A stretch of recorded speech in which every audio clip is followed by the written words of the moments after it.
ご視聴ありがとうございます。ファインテクニカです。今回の動画では、当社が行った工法転換の事例を紹介します。3D プリンターで製作した金型の模型を使用し、製品サンプルとともにご紹介させていただきます。金型の模型については、簡素化、省略された部分もございます。あくまでもイメージとしてご覧いただきますようお願いいたします。数年前にお客様からタイで生産している四輪の排気系部品のピアス金型の製作依頼をいただきました。お客様はパイプの穴開け加工に非常に困っていました。曲げ加工されたパイプにフライス板を用いて切削加工で穴を開けていたが、量産が進むにつれ生産台数の増加と品質の問題から生産が困難となり、現在は特注品の工具を使用して対応している。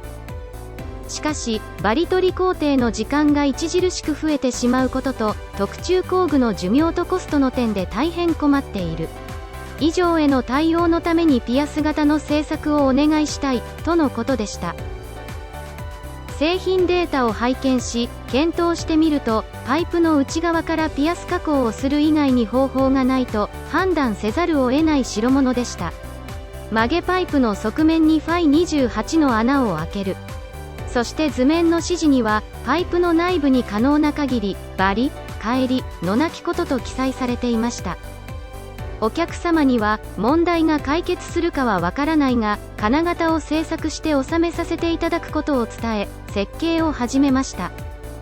製作するにあたっての加工を考慮すると、5軸加工機の必要を感じはしましたが、弊社には3軸縦型マシニングセンターしかありません。加工を工夫して、なんとか自社設備で型の完成にこぎつけることができました。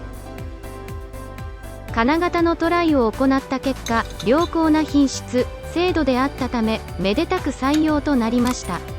その後、金型はタイに送られ、無事、量産で使用されました。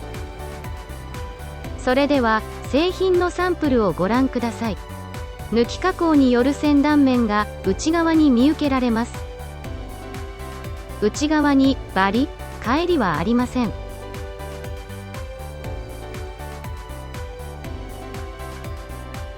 こちらがピアス金型の模型になります。3D プリンターを使用して1/2の1スケールで製作しました。ワークのセットから金型の動きを確認することができます。実際に穴開けをすることはできませんが、金型の動きを再現することができています。左下の映像のデータを使用してプリントをしました。元の設計データから模型用として簡素化、省略している部分がございます。上下に動くオレンジ色の部品がパンチです。赤色の部品が台になります。後ろにある上型の赤い部品は製品を上から押さえるために稼働する仕組みになっています。